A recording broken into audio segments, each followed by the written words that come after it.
Hai, selamat datang di channel YouTube saya. Kalau suka jangan lupa klik tombol like dan klik tombol berlangganan agar saya lebih semangat untuk mengupload cerita-cerita horor lainnya. Kali ini saya akan menceritakan sebuah kisah horor berjudul Rumah Rombe. Selamat mendengar dan jangan lupa berdoa agar kita dilindungi dari hal-hal gaib yang ada di sekitar kita. Rumah Rombe, tidak ada yang tidak mengenal peristiwa ini. Sebuah peristiwa yang dulu sempat membuat geger satu desa, bahkan begitu mengerikannya tragedi ini sehingga membuat banyak orang bergidik ngeri tiap melihat saksi bisu peristiwa ini. Ya, benar. Itu adalah rumah Rombe. Sebelum aku mulai masuk ke bagian ceritanya, tidak ada salahnya bila aku kembali mengingatkan bahwa peristiwa semacam ini sebenarnya banyak di sekeliling kita. Hanya saja, apakah kita begitu peka untuk menyadarinya? Karena apa yang akan kalian baca merupakan satu dari sekian banyak peristiwa-peristiwa yang mungkin di luar nalar kita. Manusia kadang terlalu kecil untuk tahu apa yang tidak seharusnya diketahui. Dan mungkin ketidaktahuan itu adalah hal yang membuat manusia dapat bertahan di tengah banyaknya kengerian di sekeliling kita. Baiklah, cukup untuk intronya. Jadi, mari kita mulai ceritanya. Tahun 2005, aku udah kelas 5 SD. Sebelumnya, aku akan tulis kembali di mana aku tinggal. Aku tinggal di sebuah kecamatan dengan dua desa yang dipisahkan oleh sungai kecil. Jauh di hilir sungai ada sebuah pabrik bola, bekas peninggalan Belanda. Kita tidak akan membicarakan pabrik itu, karena nanti akan ada waktunya untuk aku menceritakan apa yang ada di sana. Sesuatu yang mungkin kadang gak bisa diterima oleh akal sehat. Kita masuk ke desa aku lebih dulu, karena apa yang akan aku ceritakan adalah salah satu bagian kelam yang pernah aku saksikan dengan mata kepalaku sendiri. Desa aku dulunya adalah sebuah rawa-rawa. Sungai yang membelah desa, gak lebih dari sungai kecil yang airnya mengalir dari sungai besar yang jauh di utara. Karena desa aku adalah bekas rawa-rawa, membuat banyak orang berpikir ulang buat tinggal di tempat ini. Tapi yang aku pernah dengar dari cerita bapak soal desa aku adalah hanya ada 7 orang yang pertama kali tinggal di wilayah ini. Itu sebelum desa ini resmi dikenal. 7 orang ini adalah cikal bakal yang membabat habis semua tumbuhan liar dan pohon besar untuk dijadikan tempat tinggal. Namun yang harus diketahui, sebelum 7 orang ini, ada satu keluarga yang lebih dahulu tinggal di desa ini. Dia dikenal dengan nama Mbah Putrin, wanita parubaya yang tinggal seorang diri di sebuah rumah tua peninggalan Belanda. Disinilah keanehan itu terjadi. Konon dari cerita bapak, rumah Mbah Putri adalah sebuah rumah yang menakutkan. Ada perasaan ngeri setiap kali memandang, dan Mbah Putri sendiri hanya tinggal seorang diri. Padahal rumah itu cukup besar untuk ditinggali sebuah keluarga besar. Disinilah aku patut bangga. Kenapa? Karena 7 orang yang pertama kali membuka lahan di desa ini adalah kakek aku. Sekarang aku tahu kenapa kakek aku bisa membagikan tanah yang luas untuk 10 anaknya. 10 anak, bayangkan, bapak sendiri adalah anak 3 dari 10, bersaudara 6 orang lain. Aku juga kenal. Usia mereka hampir sama dengan kakek aku. Dan aku gak heran tiap melihat mereka dan mendengar cerita bagaimana mereka menjadi yang pertama membuka lahan. Aku sangat bangga. Tapi yang aku ceritain gak ada hubungannya dengan mereka. Karena cerita ini dimulai dari rumah Mbah Putrin. Seperti yang aku bilang, Mbah Putri hanya tinggal sendirian. Beliau tidak memiliki seorang anak, apalagi cucu. Jadi, apakah Mbah Putri tidak memiliki suami? Jawabannya, tidak. Mbah Putri dahulu memiliki suami. Namun, mereka sudah meninggal. Napa? Aku baru saja bilang mereka. Ya, mereka yang aku maksud adalah lebih dari 1. Mbah Putri pernah menikah lebih dari 14 kali. Awalnya aku gak percaya mendengarnya. Maksud aku, mana ada orang yang bisa menikah sampai 14 kali? Tapi kemudian aku percaya ketika cerita itu muncul dari nyokap aku sendiri. Lalu, bagaimana bisa? Jawabannya, Mbah Putri rupanya bukan wanita sembarangan. Banyak yang mengatakan beliau berdarah ningrat, sehingga ilmunya sangat tinggi. Lelaki yang menikahinya tak lebih dari lelaki yang tertarik dengan parasai beliau, namun konon, Mbah Putri memiliki perewangan pengikut yang tidak pernah suka Mbah Putri dinikahi oleh lelaki biasa, sehingga banyak dari mereka yang akhirnya jatuh sakit kemudian meninggal. Cerita sekedar cerita, mitos terkadang hanya sebuah cerita usang.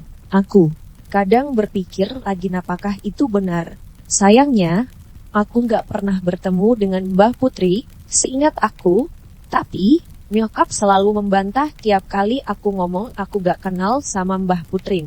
Nyokap akan bilang bahwa waktu kecil, aku sering digendong sama Mbah Putri dan beliau sangat menyukai aku. Setiap dengar nyokap ngomong itu, aku selalu merinding. Oke, lalu, sekarang, apa hubungannya dengan rumah Romben? Baiklah, setelah ini, kita masuk ke menu utamanya. Aku saranin buat kalian yang baca ini. Aku gak niat buat menakut-nakuti kalian, atau membuat kalian berpikir bahwa apa yang aku tulis hanya omong kosong. Tapi, aku cuma bisa bilang, kejadian yang akan aku ceritain adalah satu dari sekian banyak hal yang bisa menimpa siapapun. Terkadang, kita gak sendirian. Aku ceritain dari awal kisah ini dibuka. Seperti yang aku bilang, waktu itu, aku masih kelas 5 SD pada tahun 2005. Aku masih tinggal bareng kakek aku. Dan tentu saja saudara-saudara, bapak, karena orang zaman dahulu kebanyakan bertetangga dengan saudara kandung mereka sendiri. Termasuk bapak. Di depan rumah aku, sekitar 300 meter, ada sebuah rumah besar, megah. Luasnya sendiri bisa 6 kali luas rumah akun. Namun, semenjak pemiliknya meninggal, rumah itu menjadi kosong. Rumah itu adalah rumah milik Mbah Putrin. Setiap kali pulang ngaji, mau gak mau, aku bakal lewat samping rumah itu, dan entah kenapa, setiap melihat rumah itu, ada satu titik kecil. Rasa penasaran yang buat kadang kaki aku seolah diajak untuk masuk ke sana. Ya, seolah-olah rumah itu bisa menarik rasa penasaran seseorang. Bertahun rumah itu dibiarkan kosong begitu saja. Rumput liar sudah mulai tumbuh di halamannya. Terkadang bila ada waktu bapak dan tetangga ikut memotong rumput, biar terlihat lebih rapi. Di depan rumah itu ada sebuah pohon mangga. Pohonnya besar, jauh lebih besar dari pohon mangga biasa. Rumahnya sendiri menghadap ke utara. Tidak ada pagar di sekelilingnya, hanya 2 pintu dengan corak Eropa. Lantainya masih menggunakan bahan tekal. Aku pernah tanya nyokap, kenapa rumah itu dibiarkan kosong? Nyokap bilang, gak ada yang mewarisi tanah dan rumah itu sampai suatu hari, aku lihat sebuah mobil Kijang lama berhenti di depan rumah itu. Rumah itu sudah dibeli, dimiliki oleh seseorang. Dan tidak akan lama lagi, rumah yang sudah kosong bertahun-tahun itu akan ada yang menempati lagi. Aku punya firasat buruk soal ini. Keluarga Romben. Itu yang pertama aku dengar waktu nyokap ngobrol sama bapak. Keluarga Rombe bukan orang asli Jawa. Seingat aku beliau berasal dari Kalimantan. Alasan kenapa beliau tinggal di sini adalah karena keluarga Rombe memiliki bisnis di bidang pembuatan bego esak untuk padi. Keluarga Rombe dipimpin oleh Ibu Paruhbaya. Mungkin usianya sekiranya, kalau aku gak salah 51 tahun. Masih bugar. Beliau menggunakan bahasa Indonesia, belum bisa menggunakan bahasa Jawa. Beliau memiliki 3 orang anak. Yang paling tua adalah Mas Romi. Usianya mungkin 21 tahun waktu itu. Anak keduanya adalah seorang perempuan, namanya Mbak Rakal, usianya sekitar 18 tahun, dan yang bungsu namanya Tommy, 14 tahun. Penilaian aku tentang mereka adalah, mereka keluarga baik-baik. Bahkan baru pertama kali kenal mereka membagi-bagikan makanan ke tetangga. Selain itu, mereka juga tidak pernah lupa menyapa tetangga. Bukan kriteria orang kaya yang sombong. Lalu, semua dimulai pada saat itu suatu malam. Bu Rombe pernah bermimpi. Beliau didatangi oleh orang yang tubuhnya besar dan tinggi. Kulitnya hitam pekat, sehingga wajahnya tidak kelihatan. Tidak hanya satu, melainkan bergerombol. Mereka meminta Bu Rombe mengikutinya. Aku ingat, karena Bu Rombe pertama kali menceritakan ini sama nyokap aku. Aku cuma curi dengar. Dan karena waktu itu aku cuma anak kelas 5 SD, mungkin pikir nyokap aku gak akan mengerti. Aku bisa lihat, mata Bu Rombe berair seperti menangis. Bibirnya gemetar. Nyokap hanya mengatakan agar beliau tenang. Sesekali mengelus bahu kumpulan makhluk hitam itu, membawa Bu Rombe bermembau dengan satu makhluk yang besarnya berkali-kali lipat dari makhluk yang membawanya. Sebegitu besarnya, sampai Bu Rombe tidak bisa melihat wajahnya. Nyokap hanya mengatakan dalboh hantu tinggi besar saat bertemu. Bu Rombe mendengar makhluk itu berbicara, bahwa mereka tidak keberatan keluarga Bu Rombe tinggal di sini. Namun, mereka mengingatkan untuk berhati-hati selama tinggal di rumah ini. Bu Rombe tidak mengerti maksud ucapan itu. Aku cuma dengerin dan masih bisa lihat wajah ngeri Bu Rombe. Setelah itu, Bu Rombe terbangun begitu saja. Sejak saat itu, banyak kejadian janggal terjadi. Dan ini semua hanya menimpa Bu Rombe. Mula-mula, waktu Bu Rombe mendengar suara bising di dapur, beliau pergi untuk melihat, dan ketika sampai di dapur, beliau melihat Ngayung melayang begitu saja. Awalnya ini semua masih bisa ditahan oleh Bu Rombe, karena beliau adalah Kristen yang taat. Namun semakin lama, semakin menjadi-jadi. Kamarnya Bu Rombe ada di dekat ruang tamu. Di lorong pertama, di samping jendelanya, ada pohon jambu air. Pernah waktu beliau sedang tidur, ada suara tawa cekikikan dari luar jendelanya. Karena penasaran beliau mengintip lewat celah jendela, dan betapa terkejutnya beliau waktu melihat ada wanita bergaun merah duduk di salah satu tiang pohon jambu air, menatapnya dengan mata hitam. Semua kejadian ini hanya diceritakan pada nyokap, karena rumah aku adalah rumah yang paling dekat dengan rumah Bu Rombe. Selain itu, nyokap bila ada kesulitan keuangan, Bu Rombe lah yang selalu membantu. Nyokap pernah ngasih saran untuk memanggil kiai atau orang pintar, tapi Bu Rombe menolaknya. Beliau adalah umat Kristen yang taat dan memanggil kiai atau orang pintar tidak ada dalam imannya. Namun, bukan berarti Bu Rombe pasrah dengan keadaan ini. Pernah ia memanggil teman gerjanya, seorang wanita uzur, dan ketika wanita itu menetap semalam, wanita itu menjerit tak henti-hentinya dan mengatakan bahwa rumah ini dibangun di tanah terkutuk. Hal ini sempat membuat orang-orang desa berkumpul, karena wanita itu terus berteriak dan menjerit, seperti kesetanan. Bu Rombe semakin takut.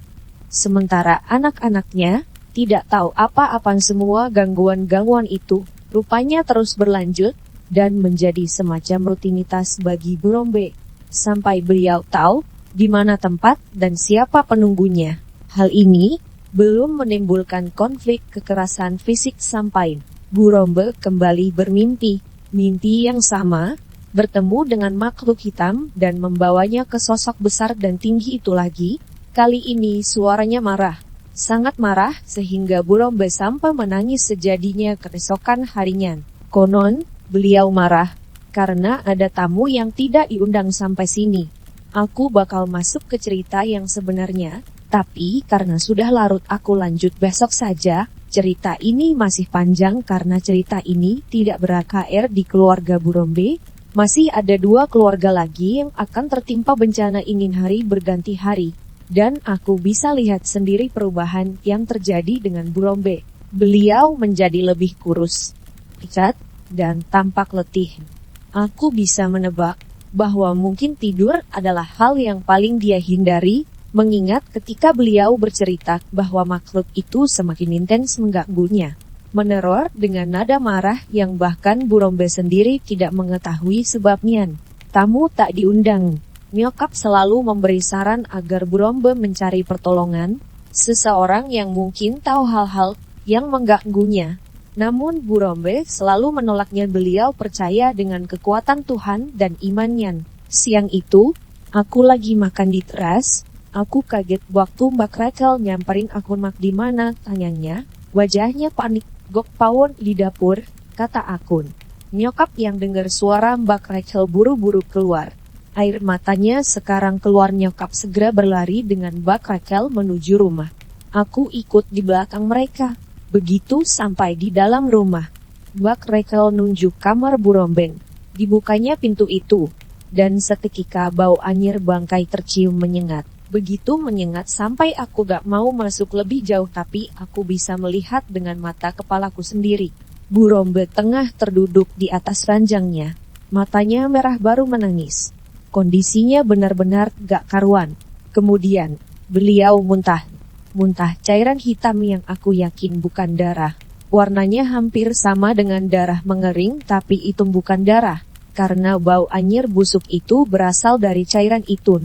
"Tolong," ucapnya, "tolong." Nyokap langsung lari, mencari Pak Etin. Pak Etin datang dan beberapa warga. Tapi ketika mereka masuk, aku ingat, Burombe malah tertawa cekikikan, kemudian berteriak lantang metu keluar bingung.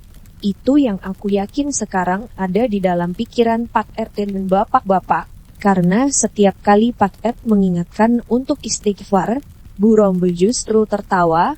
"Opo iku istighfar?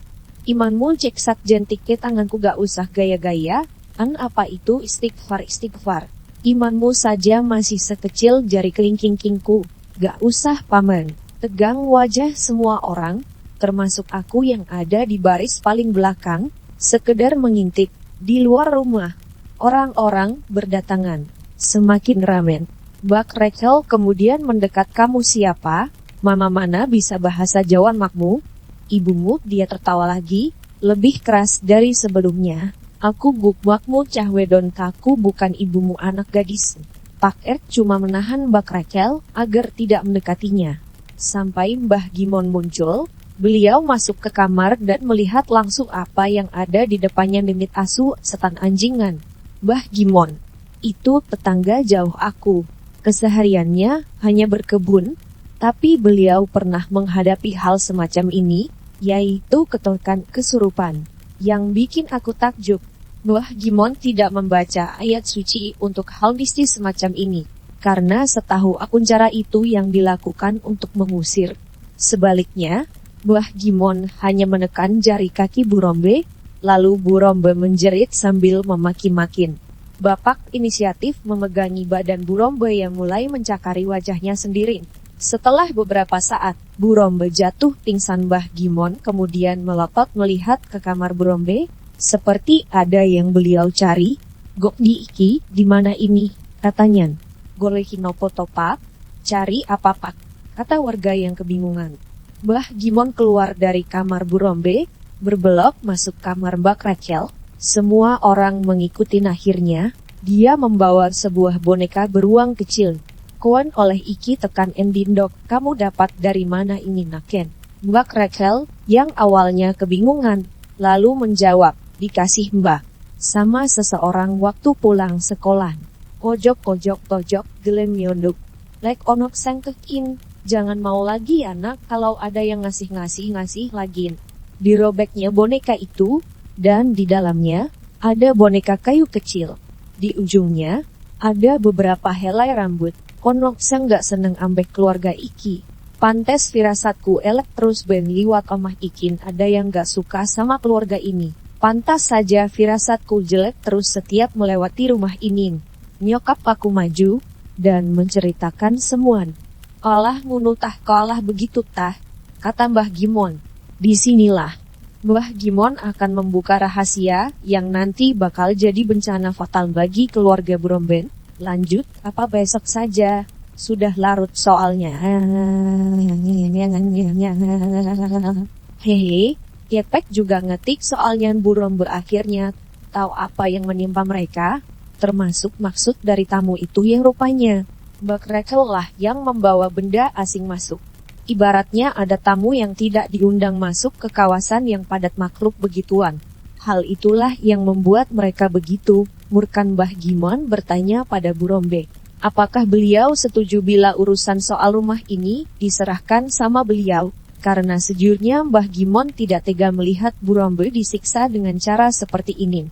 Saya Kristen, Pak, jadi kurang percaya hal begituan. Mohon maaf, ucap beliau naku yang selalu nempel nyokap mendengar Mbah Gimon mengatakan, jaga gandrang, iku sang neror awakmu, nek oen kepengen eroh jaga gandrang, itu yang neror dirimu bila kamu ingin tahu. Nyokap menjelaskan pada Ibu Rombe, dan Bu Rombe kemudian bertanya apa itu jaga gandrang Mbah. Tanya Bu Rombe, pasukan jin, kata Mbah Gimon. Wes ditandur su ambek sang du omah iki biyen. Awakmu gak disenengi aslain gokkan. Gak diterima, eroh akibaten sudah lama ditanam oleh yang punya rumah ini dulu. Kamu tidak disukai sebenarnya di sini. Gak diterima, tahu akibatnya. Nyokap yang nerjemahin. Apa akibatnya Mbah? Kata Bu Romben.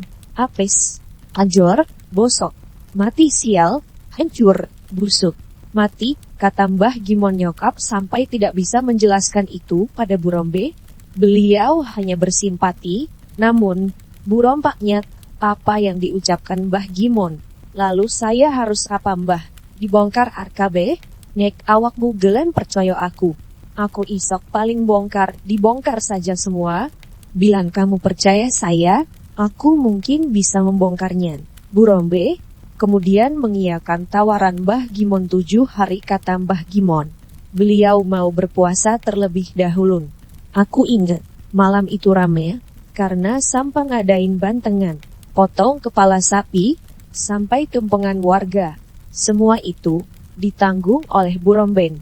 Keesokan malamnya, Mbah Gimon memulai ritualnya. Beliau hanya memutari rumah beberapa kali tampak menancapkan pasak. Pasaknya dari bambu kuning dan di ujungnya ada tali pocong. Bu Rombe hanya duduk di teras, sementara warga berkerumun melihat, seperti pertunjukan. Aku kadang radak nyengir kalau inget ini. Maksud aku, hal yang kayak begini memang seharusnya nggak perlu dibuat seheboh ini.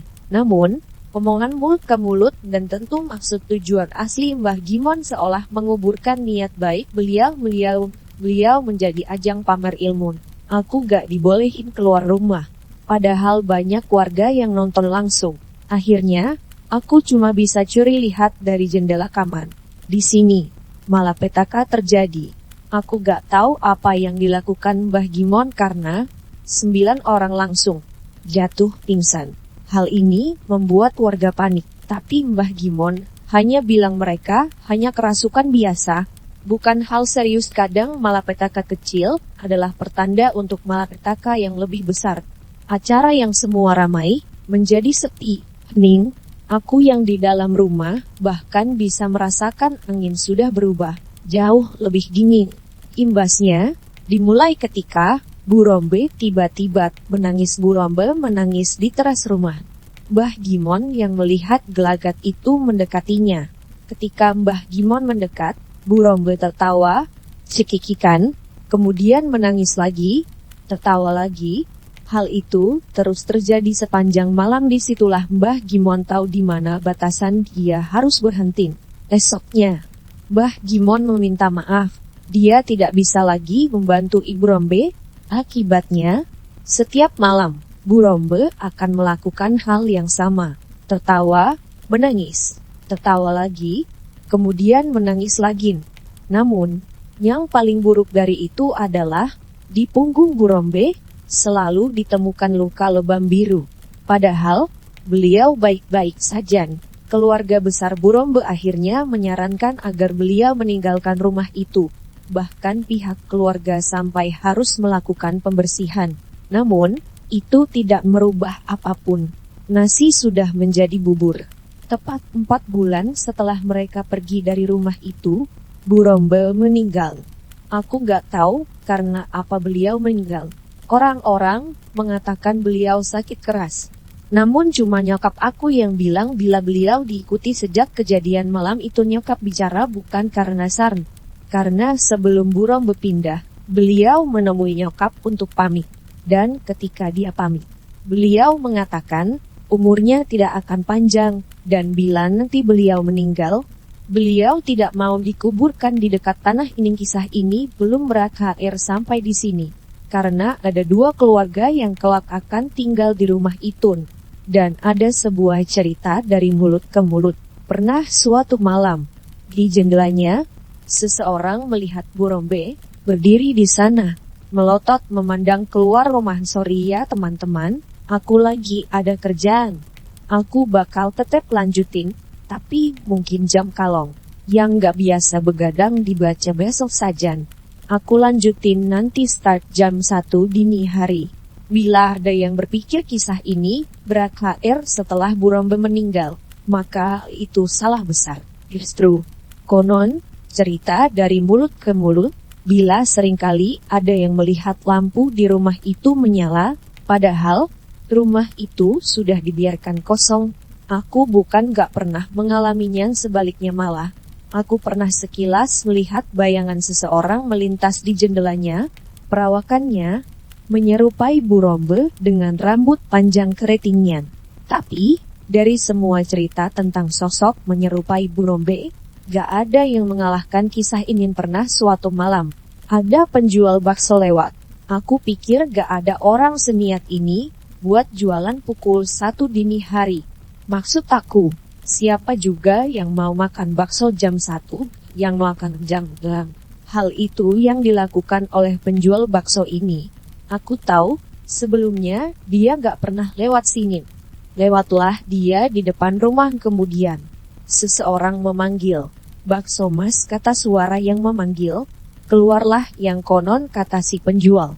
Seorang wanita paruh baya mengenakan gaun tidur putih dari rumah tersebut. Si pedagang melayani seperti biasa.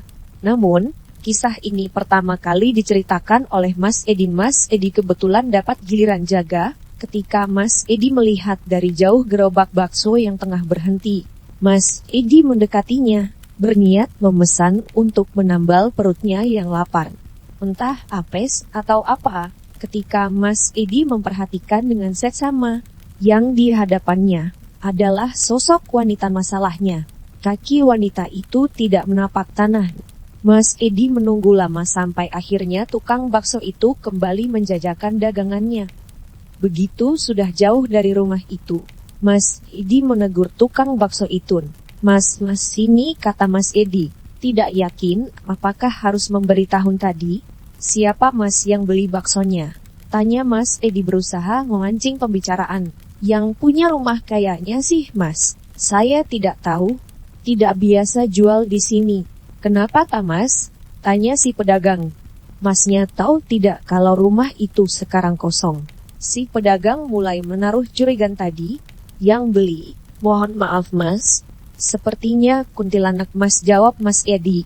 Alih-alih si pedagang merasa takut, beliau justru sekarang tahu alasan kenapa pertanyaan yang mengganjalnya sekarang terjawab. "Oh, pantes Mas," kata si pedagang. "Pantes bagaimana maksudnya Mas?" tanya Mas Edi. "Mana ada orang bayar bakso dengan daun." Setelah itu, pedagang bakso itu pun pergi. Aku rasa cerita ini cukup untuk keluarga Burombe, dan kenapa rumah itu begitu terkenal dengan nama rumah Romben. Aku ingat, nyokap baru ngasih tahu kalau kita akan pindah rumah. Jujur, aku gak suka diajak pindah. Meskipun masih satu desa, hanya berganti RT. Aku udah nyaman 2 bulan sebelum aku pindah. Aku lihat ada sebuah mobil berhenti di depan rumah Burombe. Rupanya itu adalah Mas Romi. Di sampingnya ada seseorang, pria dan wanita, usianya setara dengan nyokap aku. Aku cuma melihat dari jauh, tampaknya Mas Romi sedang berbicara dengan mereka. Beberapa hari kemudian, aku akhirnya tahu bila rumah itu terjual kepada keluarga baru yang akan menempati rumah itu. Entah keluarga yang akan menempati rumah itu tahu atau tidak, namun bila aku jadi mereka, aku akan pernah mau beli rumah itu. sekalipun dijual dengan setengah harga. Namun rupanya, keluarga ini begitu suka dengan rumah itu, karena keesokan harinya, mereka bertamu di rumah Akun. Mereka berasal dari Jawa Tengah, sebuah keluarga Kristen. Mereka juga bercerita memiliki 2 anak putera. Namun, mereka akan datang 2 hari lagi yang tua seumuran dengan Akun yang bungsu. Usianya masih 7 tahun, dan kemungkinan mereka juga akan pindah sekolah di sekitar sini. Dari semua keluarga yang bakal aku ceritain, keluarga inilah yang paling akrab dengan aku, karena mungkin mereka memiliki anak yang usianya sebaya dengan aku. Besoknya, aku diminta Pak Albert, nama bapak yang akan menempati rumah ini, dengan Bu Eli, menyambut anak mereka, Stefanus dan Eng. Waktu aku lihat Stefanus, aku sempat minder. Walaupun usianya sama dengan aku, perawakannya tinggi besar, namun ketika aku melihat saudaranya si Eng, aku gak mau komentar apapun. Sebelumnya, aku minta maaf, karena si Eng rupanya memiliki kelainan mental. Ada hal yang menarik perhatian aku dari Eng. Waktu pertama kali masuk, secara mengejutkan dia berlari dengan gelagat seperti anak usia balita. Dia berlarian ke sana kemari, namun mendadak dia berhenti di depan kamar yang dulu dipakai oleh Bu Rombe. Dia diam di sana lama, kemudian mengatakan dengan senyuman ganjil, "Anten." Dan waktu itu aku belum paham apa yang dibicarakan, sampai Stefanus mengatakan yang biasanya berbicara dengan logat kurang sempurna. Aku berdiam diri sebentar sebelum aku berpikir, "Ante terdengar seperti ucapan Tanten." Aku merinding mendengarnya. Aku mencoba bersikap biasa saja, terutama saat aku ada di dalam rumah itu. Suasana gak enak sangat terasa. Pak Albert meminta aku ikut berkeliling rumah, melihat ada apa saja. Sebenarnya aku gak mau, tapi Stefanus waktu itu cerita mau ngajak aku main game. Game waktu itu adalah hal yang sangat mahal, jadi aku iyain. Sebelumnya, aku cuma pernah ke rumah ini gak lebih melewati kamar Bu Rombe. Di sebelahnya masih ada 2 kamar lagi, yang aku perkirakan adalah kamar Mbak Rafael dan Mas Romi dulu. Namun hari ini, aku baru tahu, bila rumah ini rupanya sebesar ini. Kalau kalian tahu, kebanyakan rumah Belanda, rata-rata dibangun dengan pondasi yang tinggi. Aku gak tahu kenapa, karena kebanyakan rumah model Belanda selalu memiliki tangga untuk naik maupun turun, dan sekarang aku tahu, rupanya letak kamar mandi jauh di bawah. Aku harus menuruni anak tangga yang tingginya gak lebih dari 1 meter. Di sana ada beberapa pintu kamar dan dapur. Dapurnya sendiri masih menggunakan tungku dan beralaskan tanah, sementara lantai di atas menggunakan tekel. Dari semua tempat di rumah ini, suasana paling menakutkan memang di area dapur dan kamar mandi. Bulu kuduku merinding. Pak Albert hanya melihat ke sekeliling. Namun perasaan aku semakin gak enak waktu Pak Albert membuka pintu demi pintu di area dapur, seperti firasat muncul begitu saja. Di dalam kamar-kamar itu, hanya ada ranjang tua, temboknya pengap dan sedikit bau. Bila kalian ingin bayangkan saja sebuah ruangan di dalam penjara, nyaris seperti itu suasana kamar di lantai bawah. Setelah aku balik, aku sampai kepikiran gak mau lagi balik ke rumah itu. Sementara waktu rupanya, gangguan-gangguan itu mulai bermunculan. Ketika aku dengar Stefanus bercerita, Stefanus menggunakan kamar nomor 2, yang dulu menjadi kamar Mbak Rachel. Sementara si Eng menggunakan kamar yang dulu digunakan Bu Rombe. Kamar ketiga tentu digunakan Pak Albert dan Bu Ellen. Stefanus pernah cerita, waktu tengah malam, dia terbangun karena tiba-tiba merasa haus. Karena air ada di dapur, maka ia pergi ke sana sendirian. Begitu menuruni tangga, Stefanus merasa dirinya gak sendirian. Setelah mengambil air di kendi dan menuangnya dalam gelas, Stefanus mendengar suara-suaranya seperti ranjang reog ketika diduduki. Kriet, suaranya berasal dari satu kamar. Penasaran, Stefanus mendekat. Suaranya semakin keras, sampai Stefanus berdiri di depan kamar itu. Tangannya sudah siap membuka pintu, namun Pak Albert menepuk bahunya. Sudah minumnya. Vanus kaget. Pak Albert meminta Venus kembali ke kamarnya. Keesokan harinya, pintu itu disegel oleh Pak Albert. Aku yang dengar gak komentar sama sekali. Bahkan waktu Venus bilang, mau tidak menginap di rumahku malam ini. Papa gak ada di rumah malam ini. Jadi kita buka kamarnya, aku cuma nyengir. Kemudian menolaknya keras-kerasan. Kejadian berikutnya waktu aku main game sama Venus. Tahun segitu yang bisa aku mainin cuma game Mario, sama game Cucus. Pas aku lagi asik-asik main, aku dengar suara berisik dari kamar Sideng. Venus baru aja tidur. Membiarkan aku main sendirian. Awalnya, aku acuhin suara itu. Tapi suaranya semakin menjadi-jadi. Aku rada kesel, walaupun kelainan. Si Ring ini pecicilan dan gak bisa diem. Aku inisiatif buat lihat apa yang dia lakuin. Ketika aku buka pintu, aku kaget waktu si Ring sedang mengunyah sesuatu. Awalnya aku cuma lihat doang sampai aku sadar. Yang dia gigit rupanya kecoa hidup. Aku lari bangunin Venus, dan begitu dia bangun, kami kembali menemui Ring. Venus membuka mulutnya dan dia benar-benar nelen itu binatang. Nggak pernah kayak gini, kata Venus. Nanti biar aku aduin Mamin. Aku akhirnya pamit, tapi sebelum aku keluar rumah, aku bisa lihat Ring nyinyir ke arah aku terus-menerus. Kayak dia ngeliatin aku entah kenapa. Aku udah mulai mikir yang enggak tentang anak ini. Jujur aku gak suka sama si Ring. Dan aku juga tahu si Ring juga gak suka aku. Tapi karena dia cuma anak berkebutuhan khusus buat aku kadang harus jaga sikap.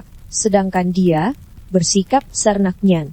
Aku biasa ngobrol sama Vanus di teras. Dan kalian tahu apa yang ngelakukan? Cuma ngeliatin akun dia ngeliatin aku dari jendela. Nyinyir. Jelas saja aku terganggu.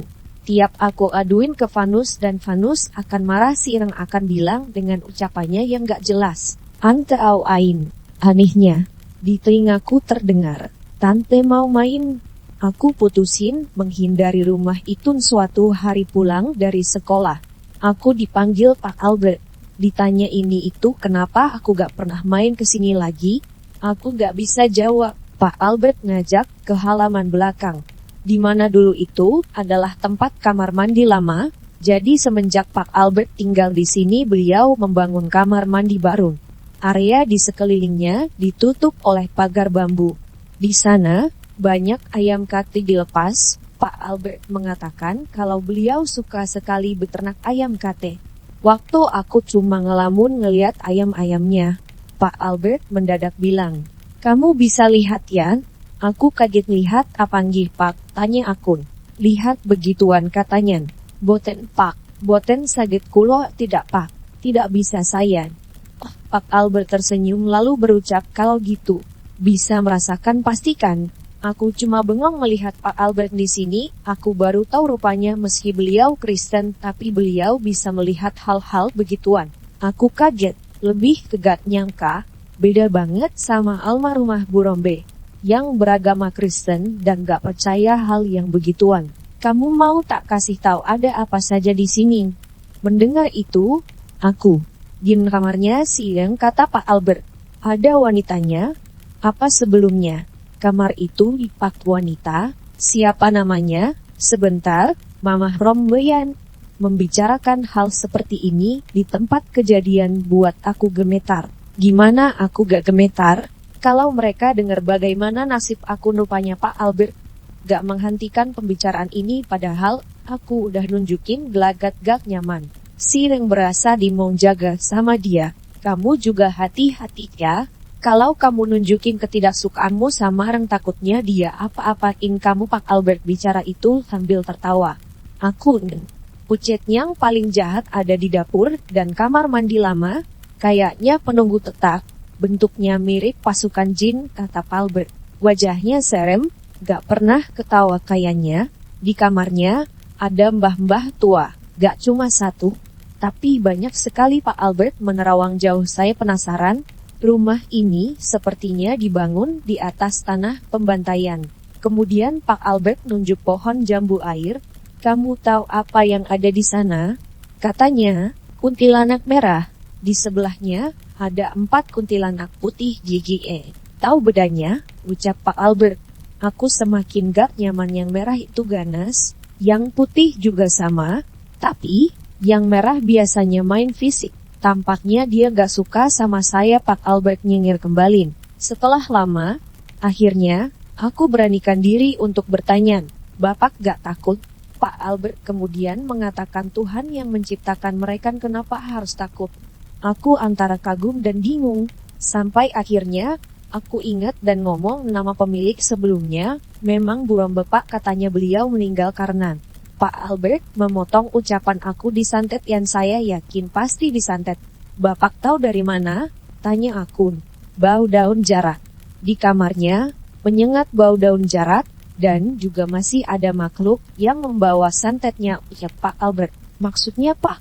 Si Ren sekarang sedang main sama jinnya. Dia yang menyerupai Mamah Romben. Bapak gak takut Ren? Kenapa? Tanya aku khawatir. Kenapa takut? Pada dasarnya mereka kayak kita, butuh teman. Mungkin mereka bisa lihat kalau Ren gak seperti kebanyakan manusia. Gimana maksudnya Pak? Menurut kamu mereka jahat apa tidak? Jahat Pak, kata aku lagi. Mereka jahat karena sudah membawa maut pada Bu Romben. Pak Albert cuma tersenyum kemudian balik bertanya, yang jahat mereka, apa yang nyuruh? Aku tertegun, yang nyuruh Pak. Bener kata Pak Albert, di agama saya mengajarkan kedamaian. Tapi pada dasarnya manusia memang serakah, mereka lebih dari objek sebagai jalan pintas untuk mendapatkan sesuatu. Kalau mereka sudah mengganggu, itu karena awalnya terganggu. Di sini kita harus banyak bercermin. Hidup berdampingan lebih baik. Pak Albert kayak tahu sesuatu yang ada dalam diri aku, yang bisa diambil bila kita bijaksana. Semua kalimatnya menohok seolah memukul aku dengan anggapan bahwa semua makhluk semacam itu ya jahat, padahal ada sisi lain. Aku akhirnya yakin bila Pak Albert memang sudah benar menempati rumah ini. Tapi, aku gak tahu bila dia menyembunyikan sesuatu. Karena ketika aku tahu, aku sangat prihatin dengan AKR keluarga ini. Minggu pagi adalah hari kartun bagi anak-anak. Karena aku gak punya TF. Dan satu desa yang punya bisa dihitung jari, aku pergi ke rumah Vanus. Aku ingat Vanus pamit mau ke warung. Akhirnya cuma aku yang nonton TF di ruang tengah naik di kamar. Jarak antara ruang tengah dan kamar hanya beberapa langkah saja. Pas aku lagi asik-asiknya nonton kartun, aku kaget waktu Reng teriak kenceng. Si Reng ini memang kerjanya aneh-aneh. Aku gak sekali dua kali lihat dia ngomong sendiri, lompat-lompat sendiri. Sekarang teriak. Akhirnya, aku ngecek dan buka pintu kamarnya. Di rumah sedang kosong, Pak Albert dan Bu Eli ada acara di gereja. Begitu aku lihat apa yang terjadi, aku panik. Si Reng seperti orang ayan.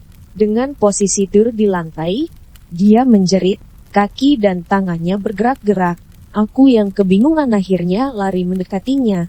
Begitu tepat di depan Reng, punggung si Reng tiba-tiba menekuk. Badannya gak normal asli. Kayak ada tenaga yang gede nekuk badannya Dian. Aku akhirnya lari keluar rumah. Di depan, ada Vanus baru balik dari warung. Aku langsung bilang, Neng, kesukaan kami masuk berbarengan. Pas pintu dibuka, aku lihat Reng lagi tiduran di atas ranjang. Tampak gak terjadi apa-apa. Vanus, lihat aku dengan wajah bingung. Aku lebih bingung lagi. Aku jelasin, tapi Vanus cuma iya-iya aja. Aku berencana mau cerita ke Pak Albert, tapi kayaknya dia gak bakal peduli. Toh dia yang ngebiarin Neng main-main sama begituan.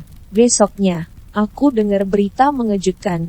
Pak Albert dan Bu Eli mau cerai. Di sini aku baru tahu, ternyata dari semua orang yang tinggal di keluarga ini, rupanya Bu Eli yang paling tersiksa. Dan sekarang aku paham, kenapa beliau sekarang jauh lebih kurus. Aku gak mau cari tahu, tapi Vanus cerita, kalau awalnya Bu Eli ngajak pindah rumah lagi, tapi Pak Albert menolak keras-keras. Beliau beralasan sudah nyaman tinggal di lingkungan ini. Bu Eli akhirnya mengalah, tapi bagai api dalam sekam.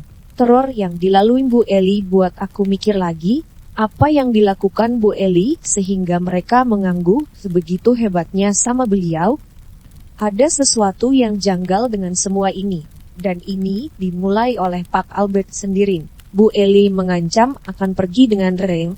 Si Vanus akan ikut Pak Albert, rupanya ini ditentang lebih keras. Reng tetap tinggal. Vanus boleh pergi dengan Bu Eli. Aku yang dengar mereka selalu bertengkar, bikin aku gak nyaman, terlebih Vanus merasa dirinya gak diinginkan. Sedangkan adiknya yang memiliki kekurangan justru diperebutkan. Aku cuma bisa bersimpati. Akhirnya Vanus dan Reng tetap tinggal di tempat ini. Aku akhirnya tanya apa yang membuat Bu Eli gak nyaman. Awalnya dari luka misterius di tubuh Bu Eli. Aku yang dengar langsung curiga, gejalanya mirip seperti brombe. Lebamnya di mana? Kata Akun. Di badan, biru-biru. Pernah waktu Pak Albert tidak di rumah. Bu Eli sedang mau beristirahat. Lalu, tepat saat dia merebahkan badannya, tubuhnya seperti ditekan dengan sangat keras. Sebegitu kerasnya sampai tidak bisa menjerit, dan itu terjadi sampai pagi. Pas Pak Albert pulang, Bu Eli menangis. Bu Eli menceritakan semuanya, tapi Pak Albert hanya mengatakan mungkin efek kelelahan. Semua terus terjadi sampai akhirnya setiap Bu Eli tidur, mulai bermimpi aneh-aneh. Salah satunya, dia dikepung oleh makhluk hitam yang besar-besar. Bu Eli hanya bisa menjerit, melihat mereka marah. Nini terus berlangsung, seperti teror yang tidak ada habisnya, yang membuat Bu Eli akhirnya tidak kuat. Ketika dia melihat Reng, badannya panas, dan dari hidungnya keluar darah terus-menerus. Setiap mau dibawa ke rumah sakit, Pak Albert akan menolaknya, mengatakan ini hanya sakit biasa. Bu Eli akhirnya pergi setelah tidak sanggup lagi untuk tinggal. Vanus akhirnya sadar, ketika dia mengatakan ada yang gak beres sama rumah ini. Setelah tinggal di sini keluarga aku kayak tertimpa sial terus. Aku cuma bisa ngebatin firasat aku gak enak sama si Ngapa yang aku khawatirin rupanya bener. Reng, anak yang hiperaktif itu mendadak menjadi anak pendiam. Bahkan terkadang seharian hanya mengurung diri dalam kamar. Aku merasa ada yang disembunyikan. Selama ini aku gak pernah menghabiskan waktu sama, namun hari ini ketika aku lihat dia ada di dalam kamarnya, aku mendekatinya, mencoba berinteraksi dengan dia. Setiap aku ajak dia bicara, dia hanya mengatakan, hati-hati. Awalnya aku pikir itu hati-hati. Ternyata itu adalah Matin. Semakin lama, Pak Albert juga terlihat mencurigakan. Beberapa kali aku dengan Pak Albert jadi bahan omongan warga. Mulai dari dia yang sering keluar rumah malam-malam buat pasang dupa, atau teman-temannya yang perilaku dan penampilannya aneh. Hal ini membuat banyak warga cemas. Vanus juga merasa ada yang berubah dari adiknya. Setiap malam, dia seperti mendengar suara yang berasal dari kamar adiknya. Neng, suaranya seperti suara tertawa, hanya saja itu suara perempuan. Waktu itu malam hari, aku kebetulan lagi main ke rumahnya Vanus. Tiba-tiba aku kaget waktu ada yang bertamu malam hari. Rupanya itu Mbah Timan. Siapa Mbah Timan? Beliau adalah ketua Ron Pak Albert yang menemui Mbah Timan, didampingi Pak At. Aku gak sengaja curi dengar obrolan mereka tampak serius. Jangan lakukan Pak, kata Mbah Timan. Kasihan, begitu-begitu juga anak bapak, darah daging andan. Aku mencoba mengorek informasi apa yang dikatakan Mbah Timan mendapat penolakan. Seolah Pak Albert tidak paham ke arah mana tujuan dari percakapan mereka. Aku sendiri melihat Reng semakin pucat, badannya bahkan terlihat seperti tulang dibalut kulit. Vanus mengatakan si Reng sekarang lebih sering muntah. Masalahnya, setelah dia muntah, hidungnya akan mengeluarkan darah. Puncak dari tragedi ini terjadi ketika Jumat Kliwon. Aku dikejutkan dengan teriakan dari Vanus. Dia menjerit meminta tolong. Warga yang mendengar segera berkumpul. Vanus segera membawa mereka masuk ke dalam rumah di sana. Terbujur kaku dengan mata melotot. Aku shock bukan main, karena baru kali ini, aku melihat seseorang meninggal dengan cara gak wajar seperti ini. Kejadian gak wajar ini jadi berita besar. Banyak yang menuduh Deng meninggal karena ditumbalkan oleh Pak Albert. Pak Albert sendiri sedang tidak ada di tempat, karena beliau sedang ada urusan seperti biasanya. Namun, begitu beliau pulang dan mendengar berita ini, Pak Albert tampak menangis seperti anak kecil. Bu Eli datang ke rumah itu lagi, amarahnya memuncak dan terjadilah pertengkaran hebat sampai semua warga bisa mendengar apa yang terjadi. Seperti warga, Bu Eli menuduh kematian Eng ada hubungannya dengan Pak Albert, namun tidak ada bukti apapun. Rentetan kejadian ini masih mengganjal di pikiran aku. Namun, aku juga gak bisa membuktikan apapun, tapi satu hal yang gak pernah aku lupain adalah kepergian Pak Albert dari rumah itu menyisakan satu masalah yang paling fatal. Konon, ada satu warga yang pernah melihat Pak Albert menggali tanah belakang rumah, di samping kamar mandi laman. Galiannya menyerupai kuburan. Namun, ukurannya tidak terlalu besar, dan rumor yang menyebar, itu adalah kuburan milik Eng. Walaupun itu sekedar rumor, namun, sejak dengar itu, setiap aku kepikiran halaman belakang rumah Rombe, aku kebayang kalimat Renati yang berarti matin mau dituntaskan sekarang ke keluarga terakhir Amnok aku tuntaskan malam ini. Keluarga yang terakhir jujur aku gak begitu kenal. Karena waktu mereka menempati rumah Rombe, aku udah pindah rumah. Tapi, aku masih sering main buat ingat kejadian apa saja yang terjadi. Bisa dibilang di sini, Pak Albert rupanya membuka petaka yang sebenarnya. Keluarga yang terakhir adalah suami istri yang baru dikaruniai anak masih bayi. Mereka berasal dari keluarga muslim setahu aku. Karena saat pertama mereka menempati rumah itu, diadakan pengajian dan syukuran. Lalu, di mana cerita ini dimulai? Ceritanya dimulai ketika mereka sudah sebulan menempati rumah ini. Kabar dari yang aku dengar, setiap malam hari, terdengar suara tangisan bayi mereka yang tidak mau berhenti. Sang ibu seringkali menimang-nimang untuk membuat si bayi tenang. Kamar yang ia pakai adalah kamar bekas Reng dan Buromben. Semakin larut, si bayi semakin menjadi-jadi. Tangisannya membuat sang ayah heran. Karena ini terjadi hampir setiap hari, namun, anehnya, ketika jendela kamar itu dibuka, si bayi berhenti menangis. Bayi kadang memiliki penglihatan yang jauh lebih sensitif. Lalu, apa yang membuat si bayi menangis manakala jendela masih tertutup?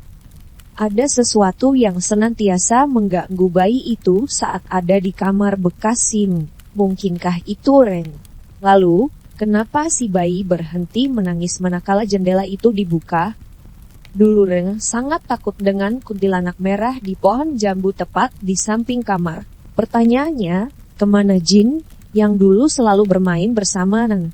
Kunci jawabannya adalah Pak Albert lah yang menjadi sumber dari masalah ini. Bagaimana aku bisa tahu? Karena Mbah Timanlah yang akhirnya harus membereskan semuanya. Aku akan coba susun detail dari semua kisah ini lewat sudut pandang Mbah Timan ketika beliau menceritakan ini pada kakak aku. Aku harap kalian bisa memperhatikan setiap detail karena rupanya semua kejadian ini berhubungan satu sama lain. Jujur nuntasin cerita ini dini hari seperti ini bikin aku merinding.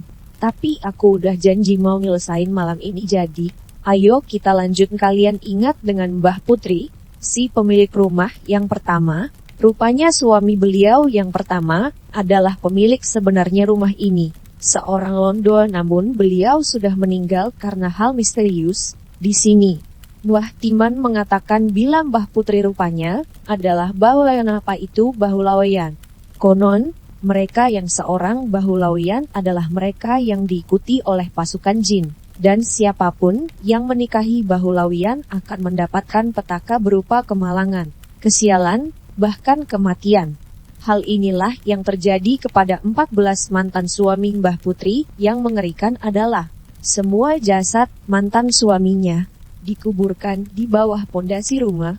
Itulah alasan kenapa Rumah ini tinggi di beberapa tempat, sedangkan tanah dapur lebih rendah dari tempat yang lain. Mbah Putri sendiri menyadari dirinya seorang bahulawian, sehingga akhirnya beliau membuat perjanjian bahwa ia tidak akan pernah menikah lagi setelah pernikahannya ke-14. Sebagai gantinya, ia mendapat satu batu pusaka sebagai imbal balik segala kesialan itu. Batu itu disimpan Mbah Putri tepat di salah satu kamar dapur yang dijaga oleh nenek dan pasukan jin, sehingga tanah di sana menjadi tanah keramat. Tanah yang tidak akan bisa sembarangan ditinggalin apalagi dijadikan hunian. Bagi mereka yang tidak tahu sejarahnya meninggalnya Mbah Putri, pasukan jin itu tetap tinggal di sana, menjaga batu pusaka yang ditinggalkan Mbah Putri. Kemudian, kepemilikan beralih ke tangan Burombe. Di sini, Burombe tidak tahu menau musibah apa yang beliau peroleh ketika tanpa sengaja ia menemukan batu itu. Namun, Burombe tidak menyadarinya, karena cara menemukan batu itu hanya melalui mimpi beliau. Apa yang Burombe lakukan membuat pasukan jin murka, sehingga akhirnya mereka mulai mengganggu, membuat pikiran Burombe semakin kacau, manakala manusia sudah semakin lemah, memudahkan mereka dikuasai akal dan pikirannya. Jin perempuan yang dikirim untuk menyakiti Burombe melalui anaknya Raquel, rupanya mendatangkan konflik dengan pasukan jin rumah itu, yang merasa terganggu. Ketika energi negatif bertemu dengan energi negatif, akibatnya adalah tolak-menolak. Jin perempuan itu rupanya cukup kuat sehingga ia menuntaskan segalanya saat Burombe semakin lemah dan lemah, hingga akhirnya regang nyawan. Sayangnya ketika Jin Santet sudah menunaikan tugasnya, kontraknya terhadap si pengirim akan dianggap lunas, sehingga akhirnya Jin perempuan itu menetap di kamar Burombe. Disinilah Pak Albert tahu tentang batu pusaka itu dari jin perempuan yang kebetulan menyukai ring. Syarat yang ditawarkan adalah nyawa. Pak Albert setuju dengan syarat itu. Kontrak yang dijalin manusia dan bangsa jin memang bersifat mengikat, sehingga konsekuensi apapun harus diterima. Salah satunya adalah serangan masif pasukan jin terhadap Bu Eli. Namun hal itu tidak juga diindahkan oleh Pak Albert yang batu pusaka yang konon bisa mengangkat derajat-derajat manusia. Mbah Timan memperingatkan Pak Albert atas konsekuensi yang dia buat. Pasukan jin itu bersifat menjaga, tidak menyerang, karena sebelum jauh ada mereka di sini. Rumah ini sudah berdiri di tanah yang ditinggali bermacam-macam makhluk ganas, salah satunya kuntilanak merah. Namun, karena ada pasukan jin itu, semua memiliki daerahnya masing-masing. Yang buat aku sedikit merinding dengan cerita ini adalah, korban tumbal akan senantiasa penasaran. Itulah alasan kenapa Ring tidak pernah meninggalkan kamar itu. Dengan semua kesimpulan yang Mbah Timan ceritakan membuat aku jadi tahu, Pak Albert berhasil mendapatkan batunya. Konsekuensi yang dia dapat, keluarganya hancur, tewas sebagai tumbal. Sekarang semua yang ada di sana menjadi bebas, dan hal ini menimpa keluarga ini. Teror yang paling sering mereka dapat adalah setiap malam seringkali terdengar suara wanita menangis, dan bila dicari suaranya menghilang. Ketika tidak dicari, suaranya akan terdengar lagi. Ini terjadi sepanjang malam. Di dapur, rupanya ditinggali oleh makhluk berperawakan besar. Sayangnya, ia hanya mengganggu dengan menjatuhkan barang-barang dapur. Di siang hari, kadangkala si istri selalu mendengar suara kaki berlarian. Terkadang ranjang berdencit seolah ada yang menginjak-ninjak ranjang. Beberapa kali sudah diadakan pengajian, hingga memanggil orang pintar. Hampir semua menjawab dengan jawaban yang sama. Tanah ini bukan tanah yang cocok untuk tempat tinggal. Sebegitu hitamnya tempat itu, sampai akhirnya ketika malam hari, di mana sang ibu pergi untuk membuang air saat ia kembali, jabang bayi yang ia tinggalkan di dalam kamar menghilang. Yang pertama kali menawarkan bantuan tentu saja Mbah Timan, yang dibantu para warga. Mereka semua diminta berkumpul di luar rumah. Sementara Mbah Timan membaca ayat suci warga yang dikirim sebelumnya, mengkonfirmasi tidak menemukan apapun. Suasana saat itu tegang, sampai akhirnya Mbah Timan memerintahkan warga mengambil barang barang yang bisa dibawa khususnya, yang menimbulkan suara. Dibantu warga, barang-barang segera ditebu.